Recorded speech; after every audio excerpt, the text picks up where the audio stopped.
उठवाए गगरिया मेरी चलती भरी।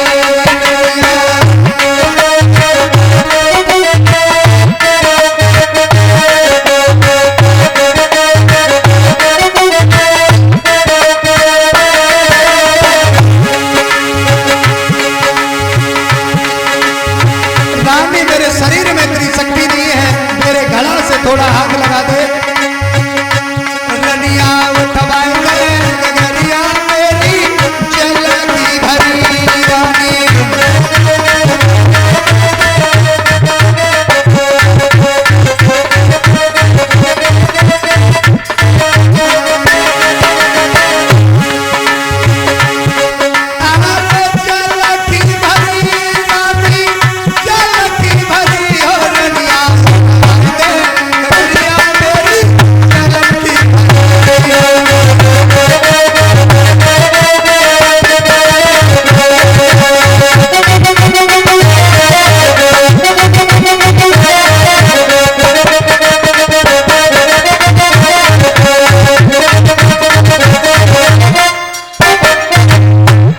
रानी तारा कहने लगी, महाराज उठवाने की बहुत बड़ी बात, उस घड़ा से मैं हाथ नहीं लगाऊंगी, क्योंकि जो तुम्हारे हाथ में घड़ा है वो मेहतर का है, मेरे हाथ में घड़ा है वो ब्राह्मण का है। मैं तुम्हें एक युक्ति बता देती हूं, तुम इस जल में घुस जाओ और घड़ा आसानी से उठ जाएगा। वही किया महाराज हरिश्चंद्र ने, जल के अंदर घुस गए और उस घड़ा को उठा करके रख लिया है सर पे और चले। जैसे ही आगे बढ़ते चले गए और नंगर में पहुंचे, एक पत्थर से ठोकर लगी, महाराज हरिश्चंद्र गिर पड़े और घड़ा फूट गया। जब घड़ा फूट गया महाराज हरिश्चंद्र कालू मेहतर आ गया और कहने लगा, क्यों रे नालायक, तुझे इसीलिए खरीद के लाए थे हम। तने हमारे जो पता पुरानी अम्मा की अम्मा आया की आया घड़ा तो को फूट दो तने आए तो बता का तराई इतने दिन ये रोज तक भोजन खाता है सुखा ले जाता। महाराज हरिश्चंद्र कहने लगे, भैया हमसे बहुत बड़ी गलती हो गई। अरे गलती नहीं, पूरा गलता हुई तो ऊपर ठाड़ो, तेरे बस को कौन है घर को कर पाए, पकड़ लाठी। अब देख मरघट में जाके पहरा दिए, बिना कर टका लिए एक भी लैस नहीं जलने देगा, सुन ली। और खाना खाता रहना टाइम से और रखवाली कर मरघट जा। हरिश्चंद्र कहने लगे, महाराज जो भी सजा देना चाहते हो दे दो। कलुआ ने लाठी पकड़ाई, अब तुम्हारे बस का ये काम नहीं है, सीधे मरघट में जाओ और मरघटिया का काम करो, बगैर कर कटा का लिए कोई लैस जलने मत देना। हरिश्चंद्र कहने लगे, ठीक है जो भी आप कहोगे हमें मंजूर है। मरघटिया बन गए। महाराज विधाता तेरी क्या लीला, राजा राज्य करने वाले आज मरघटिया बन गए। इधर ब्राह्मण के घर में मैया झाड़ू पोंछा कर रही है और खाना बनाती है ब्राह्मण देव का। एक दिन का समय है, सुबह का समय है। ब्राह्मण देव कहने लगे कि ये तुम्हारा बच्चा है, पड़ा पड़ा खाता रहता है, पूरे दिन खेलता रहता है, आज ऐसा करो इसको बाग से फूल लेने के लिए भेज दो, हमारे लिए पूजा के लिए फूल लाएगा। मैया तारा कहने लगी है। जैसे ये शब्द सुने, बेटा रोहितास को बुलाया, मेरे लाल ऐसा करो ये चपरिया ले लो हाथ में और बाग में चले जाओ, वहां से पूजा के लिए फूल ले आना मेरे लाल। रोहितास ने कहा ठीक है मैया, और हाथ में वो चपड़िया पकड़ी है और रोहितास फूल तोड़ने के लिए चले। महाराज परीक्षित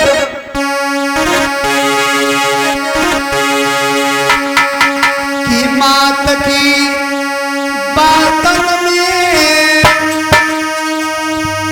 लडनिया हाथन में तुम्हारा चलो है।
डलिया ली है हाथ में और उस बाग में पहुंचा है फूल तोड़ने के लिए।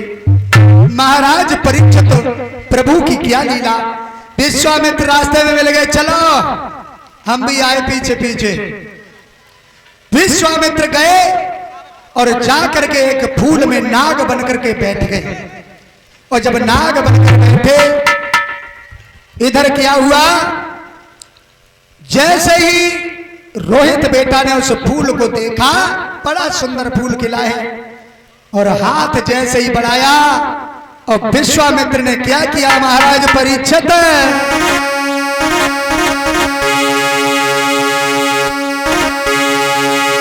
अरे फूल तोड़ने का ही और बेटा ने हाथ बढ़ाओ है, और सोई नाग बन के विश्वामित्र ने उंगली में डस खाया है।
को सर्प ने डस लिया और रोहितास पछाड़ खा के उसी बाग में गिर पड़े।